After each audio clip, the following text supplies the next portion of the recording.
Welcome on into GoldSheet TV, Week 13, Best Bets Edition.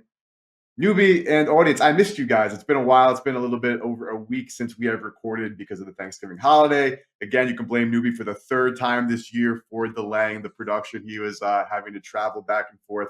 The man goes back and forth to the East Coast. Got to see his Birds take on a major victory in overtime. I'm sure that was amazing. So, Newbie, quickly, how was your holiday? How was that game? And nice to see you. No, it was terrific, and yes, you can of course blame me, and I'm kind of sad because we didn't get to victory lap the fact that I swept on the show again before our Thanksgiving show. So happy to be back, man. Hopefully, going to be getting the folks some winners, but yes, being in the stadium for that Bills and Eagles game, that I thought for sure there could definitely be a potential boat racing going against my Eagles, and then having them win that game. They just keep winning these games that they're not supposed to, man. Will that come and bite them and finally catch up with them? I know the sharp bettors that have lost all kinds of money on them all year long definitely hope it finally catches up with them maybe this week. But hey, a win is a win is a win. 10-1, baby. 10-1 for the Birds. I hope all the audience had a great Thanksgiving holiday. And Newbie and I are here for one reason, and that is to give you winners for this week. These are our best bets for Week 13. And if also you have the GoldSheet newsletter, goldsheet.com, that is going to come with 10 to 12 premium NFL and college football plays. We also have a basketball newsletter if you're into that, college basketball and NBA, about 5 to 7 best bets per day in basketball. And for the LTS pick service for GoldSheet, those are the top picks as well on WagerTalk.com. You can find that there. And the team actually has their first 5% max bet of the season. It's been 13 weeks, and they found one singular max bet, me and the team. So obviously, we love this bet, and you can get that at WagerTalk.com. Let's get right into it, Newbie. Our other best of the rest for this week. We're going to start at Houston, hosting the Denver Broncos, a 3.5-point spread. The Houston Texans home team laying it, a 47.5 total. Now, Houston lost to the Jaguars in that kind of nonsense game last week. A lot of penalties called and not called both ways. A lot of almost comeback, a missed field goal, a couple of missed field goals for the Texans. Another reminder that CJ Stroud is certainly great, but this Texans team playing well above their weight class. On the other hand, the Denver Broncos riding high on a winning streak. They are one of the most serendipitous teams in football right now, and they're now catching 3.5 in a crucial game for the AFC playoff picture down the line, believe it or not. Don't think you'd be saying that about the Broncos and Texans before the season. But Newbie, how are you handicapping this one? I'll tell you what, you must have taken time on our break and done a little reading on the thesaurus. The good use of the word serendipitous there out of my man EP, studying up during our little bye week that we had there. But yeah, man, I'm going back to this Houston Texans team, whether it's I'm betting on them, whether I'm betting against them.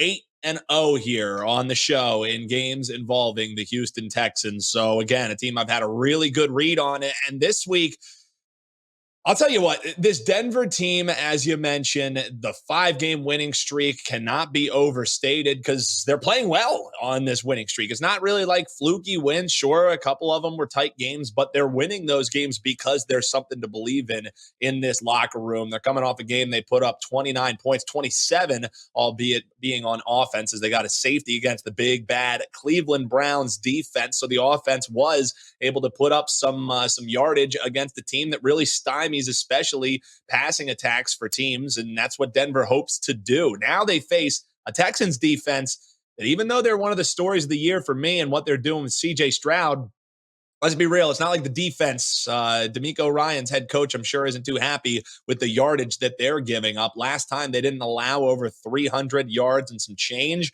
was against an anemic Steelers offense that we might talk about a little bit later here in the show. And that was all the way back in October. It's been 400 yards, 500 yards. You pick your poison.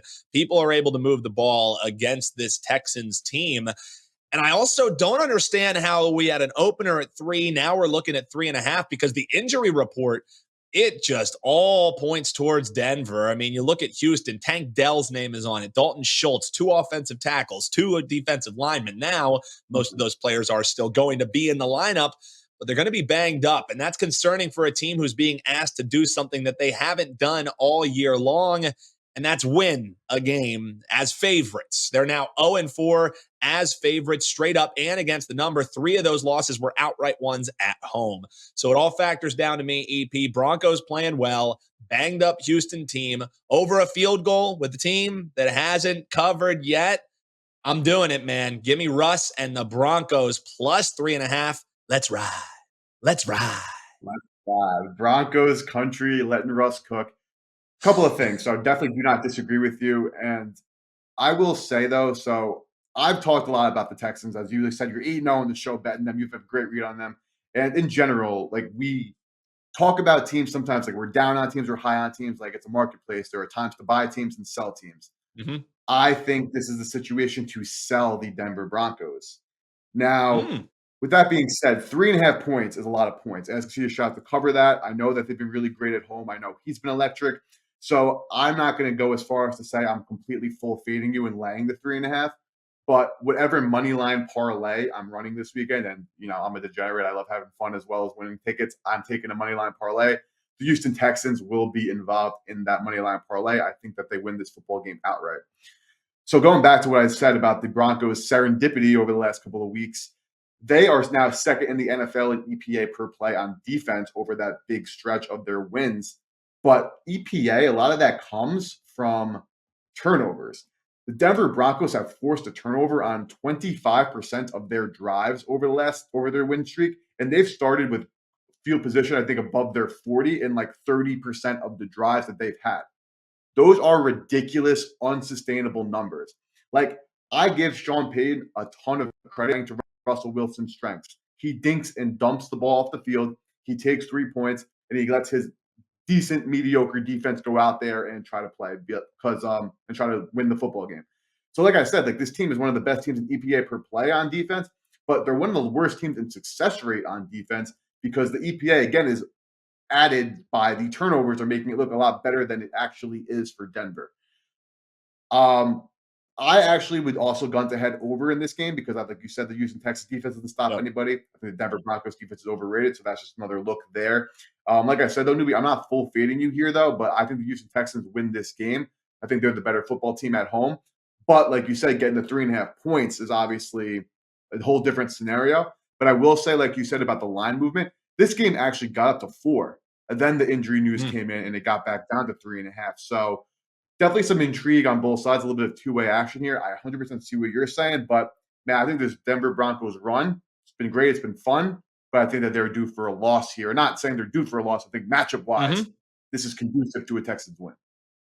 Yeah, I think what you're saying makes a lot of sense. And let's be real, part of what the Denver Broncos have done has been their defense playing a little bit better here. Now, can it continue against the offense led by CJ Stroud and what he's been able to do?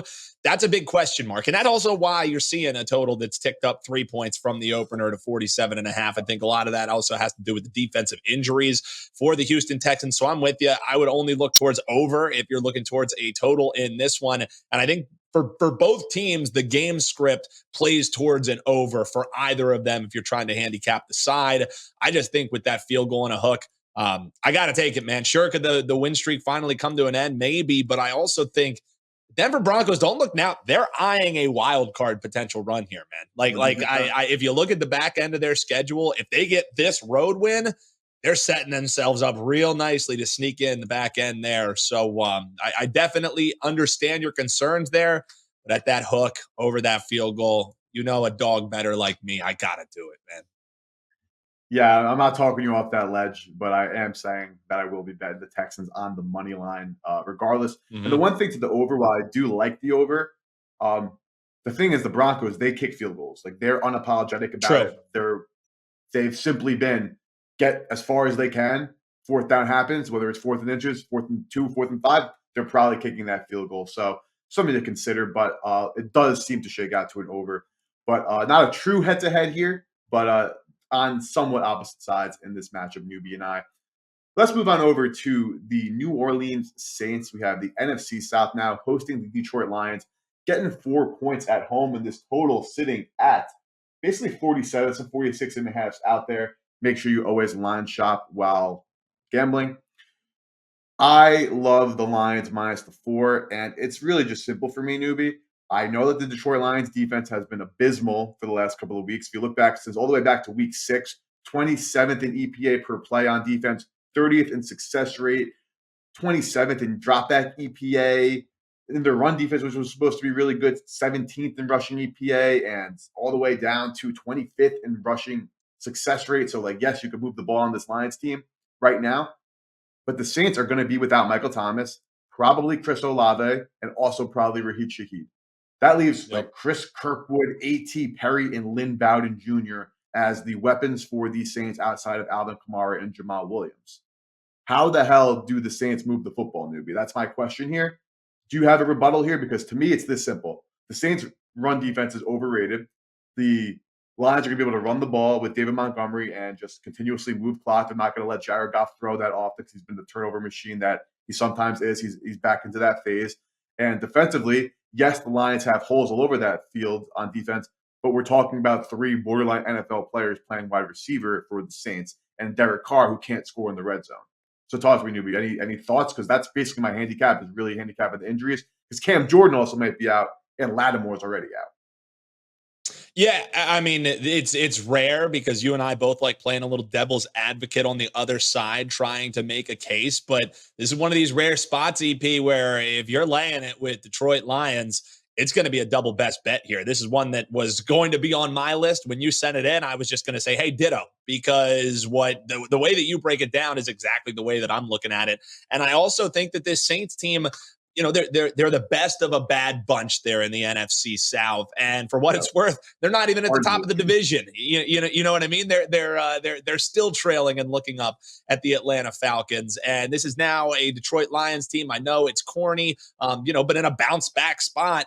That's a Dan Campbell spot. And this year, coming off of losses, they're 2-0 against the numbers. Sure, it's a small sample size, but if you even look at when the Detroit Lions have expectations on the road, again, small sample size, but 3-0 straight up, 3-0 against the number when they're road favorites. And they're winning those games by over 10 points per game on average, covering the spread by over 7 points on average, just under 8. So -4 over a field goal. You know, I don't love laying road chalk, but I just don't see how the New Orleans Saints move the ball. And I don't see how they stop Detroit from doing what they do best and just running it down their throat. I think this is a big David Montgomery. Take him anytime touchdown.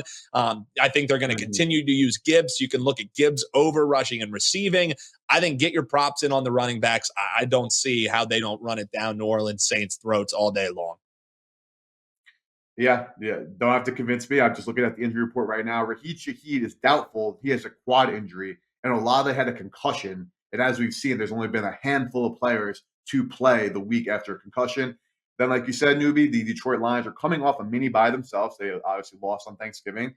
And now they're getting healthy while New Orleans is trending in the complete opposite direction in terms of health. And Jared Goff road woes are mostly been a concern when he's outside playing. They're going to be in a dome in New Orleans. And honestly, this could be a game where we're seeing Jameis Winston come in for Derek Carr at this point, because if you're a New Orleans Saints fan or even a front office member there, you cannot be happy about your negative return on investment with that contract. I was never fully on the boat with Derek Carr, but yeah, he is not that guy whatsoever. So we'll move on there. This is the play that's up on WagerTalk.com. It's part of the package with the 5% play. So of course, always giving you something from the newsletter as well as the WagerTalk LTS. But again, a 5% play with other plays in that package too. So make sure you head on over to WagerTalk.com. But let's get to it again. The Arizona Cardinals getting 5.5 in Pittsburgh. Pittsburgh coming off a win against Jake Browning and the Bengals, which is not a huge flex. And the Arizona Cardinals got decimated at home by the Los Angeles Rams. I've seen a lot of takes on this matchup. I have an opinion. You have an opinion. Talk to me, newbie. Where are you leaning in this matchup between the Cardinals and Steelers?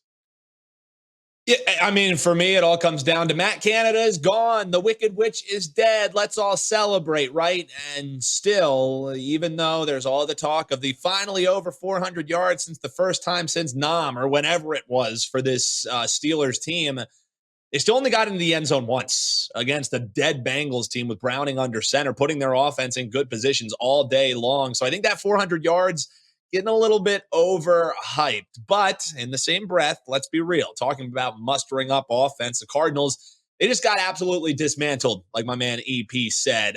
37-14 was that final. It wasn't even that close. So give you a little bit of agita when I'm telling you take the 5.5 with the Arizona Cardinals. But that number just seems a little too rich for me. Like the handicap on this one is short, sweet, and to the point. 5.5 for a Pittsburgh team whose offense I still don't believe in. They need defensive scores if they want to try and win by margin.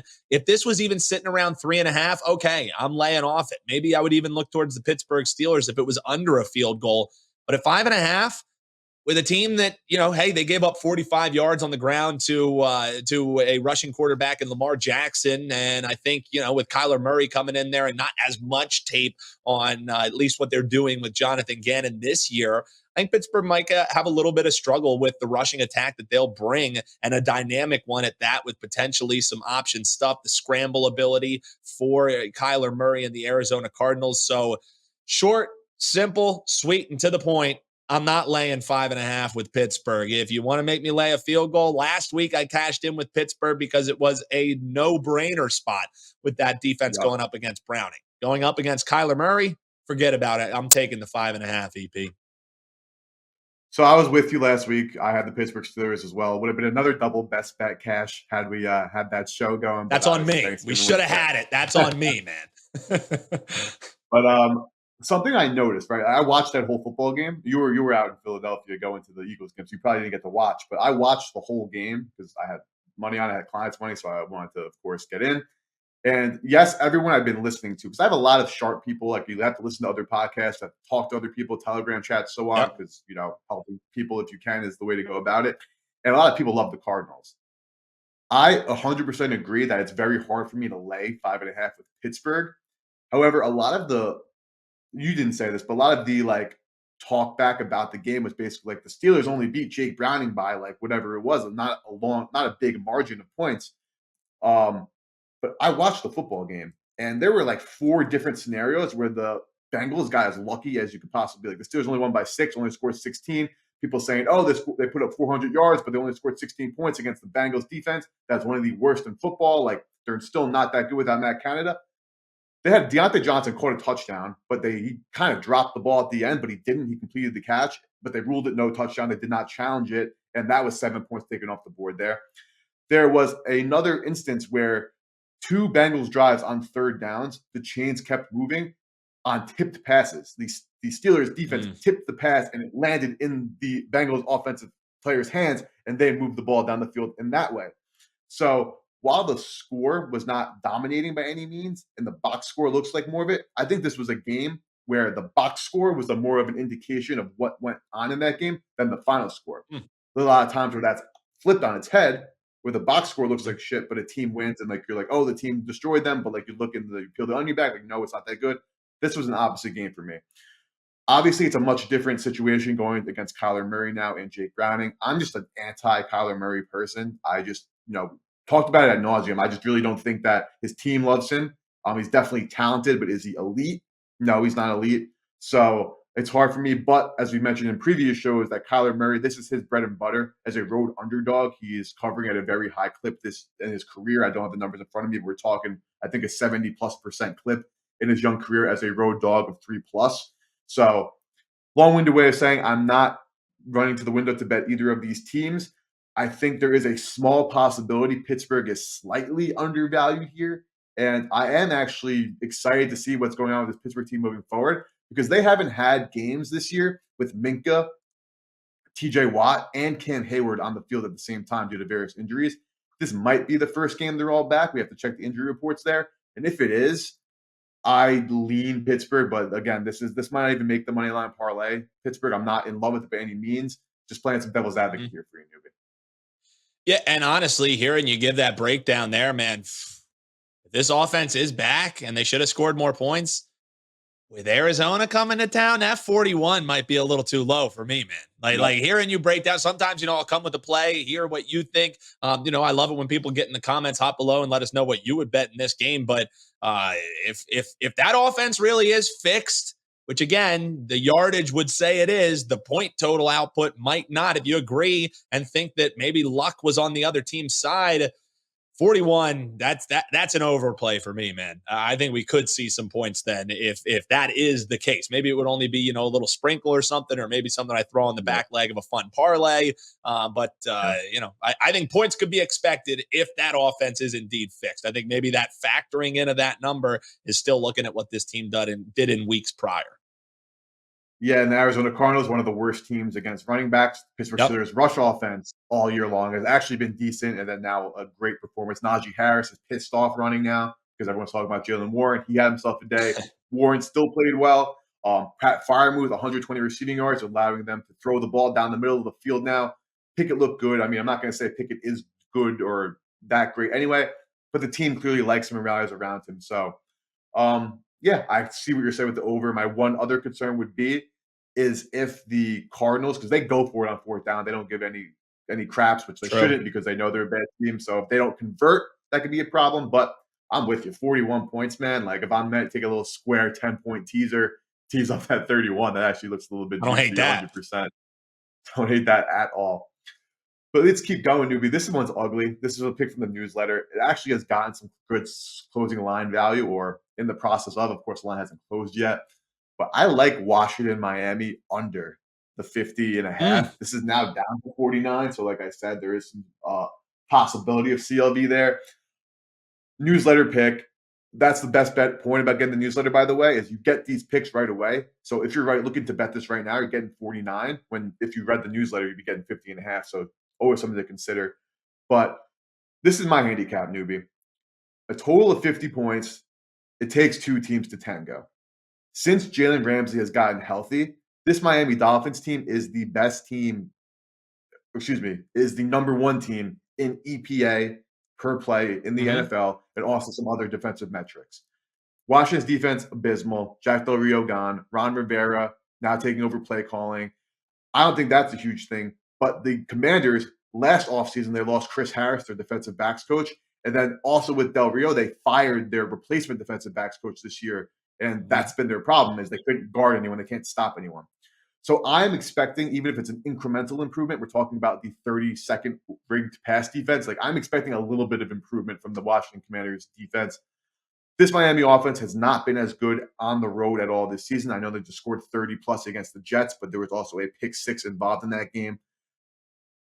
Don't get me wrong. I think Miami can certainly score 37 points in this football game, but I don't think Washington is going to score 17.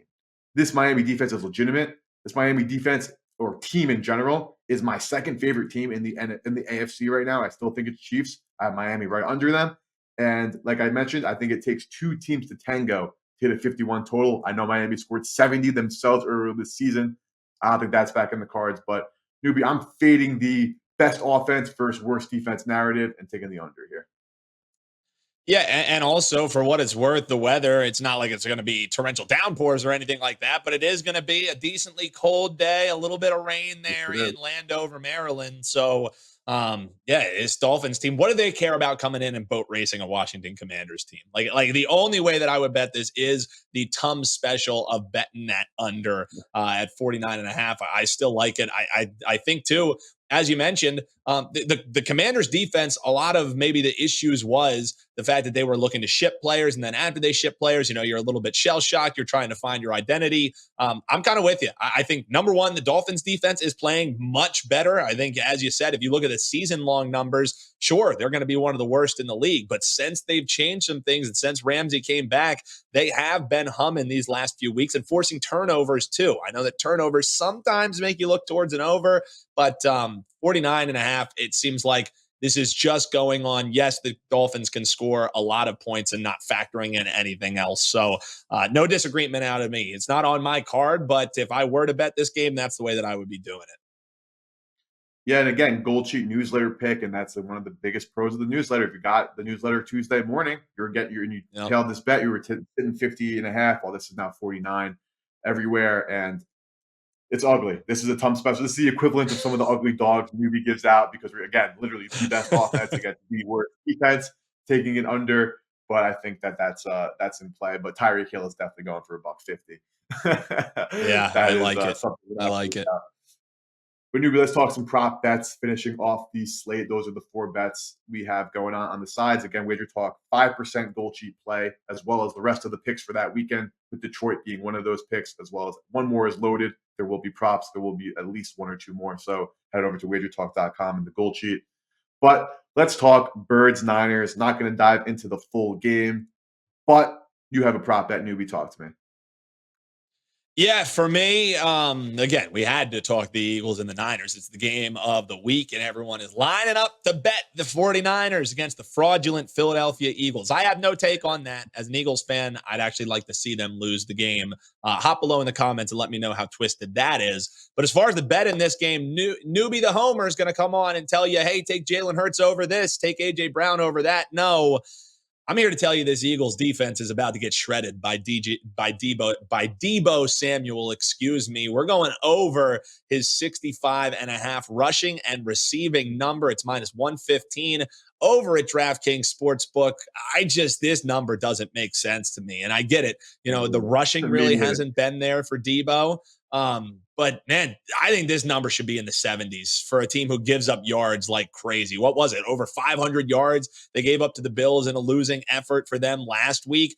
The thing is, with Sean Desai, this team continues to play a bend but don't break style, and they save their aggressiveness for once they get into the red zone, once they get their backs up against the defense. Look no further than the interception that Bradbury had. Instead of playing bump coverage, they finally had him up pressing and cutting down and being able to jump a route. That didn't happen until they got into the red zone. So Deebo, he's a huge part of this Niners offense. Look at the splits for Moody with and without Deebo in the offense. So it just feels like a no-brainer.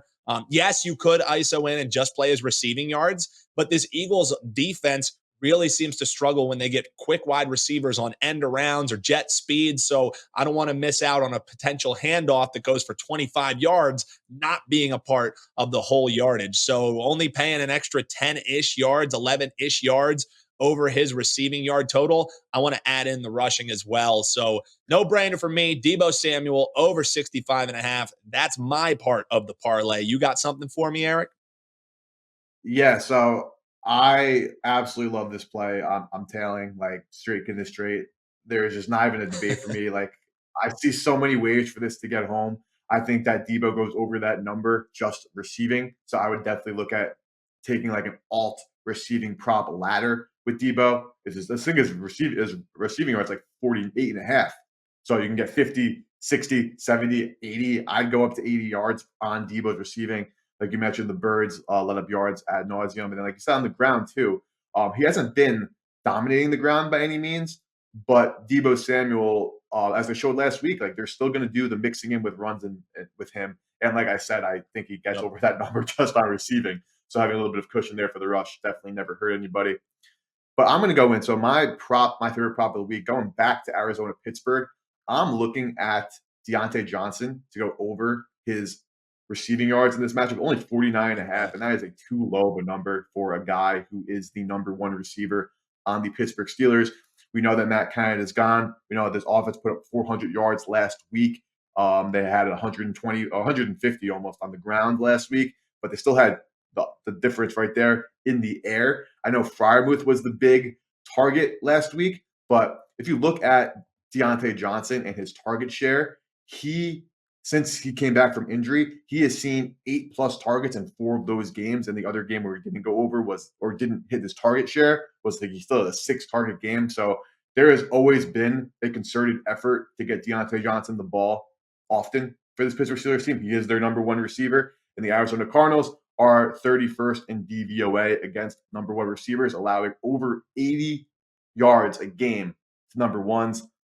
I know Pittsburgh's probably going to want to run the rock. We'll have to check the weather a little bit. I don't think it's going to be like a downpour. We know Kenny Pickett's got those tiny little hands, so maybe the throwing in the rain is a little bit more of a concern for him, but he wears those gloves, so it should be fine. But I think that Deontay Johnson over his receiving prop is a great look. 49.5 is too low for a guy who gets peppered with targets against a horrible pass defense. Yeah, that's a no-brainer. Out of all the parlays that we've crafted, this is one of my favorites. So yes, betting over that. And for what it's worth, I got to give you props. Since we started doing this, is now our third time that we've done our little, hey, let's have a little fun. We'll give you player props. If you take the parlay out of it, my man EP has been right every single time. Last week, he told you DeAndre Swift over 58 and a half rushing yards. How about 80 on the ground? The week prior, you said Mike Evans, it was like whatever his receiving total was, he had like 120 receiving yards. So you have absolutely nailed these, man. We cashed this last week. I had Kareem Hunt over. I like these quite a bit, man. So let's cash one of these parlays again. And if you're tailing, hop below in the comments and let us know. And also let us know in the comments below what props are you looking to bet, man, because we love to hear you. And also let us know how crazy some of our picks are. We told you to bet on the Arizona Cardinals and told you to bet an under in a Dolphins game. If you're not in the comments telling us what the hell are we doing, I don't know what you're doing. So we look forward to hearing from you below in the comments. Let us know your best bets too. Let us know your best bets. Talk crap about our best bets. Let us know if you agree, disagree, and anything and everything. We love hearing from you guys. We love interacting, and we appreciate each and every one of you. That's going to wrap it up. We'll do a little recap. Newbie, Denver plus 3.5. Me, laying Detroit -4. Newbie, Arizona plus 5.5. And me, Washington, Miami under 50. I know 49. If you can get a 50, that'd be great. But I still like it at 49, honestly. So I think it's an under. Then a little prop parlay action. Debo Samuel over 65.5 rushing receiving yards. Deontay Johnson over 49.5 receiving. So lock those in. Fade or follow. Either way, let us know in the comments. And hit that like button. It is the best way to help us grow. You can find Newbie on Twitter at Newbie Talks. You can find me at Slime Action. We always are posting funny content, other picks, and whatnot. So free content and great information on our Twitters. And check us out again at GoldSheet.com for the newsletter and WagerTalk.com for the LTS picks. Thank you guys, and we'll see you guys next time.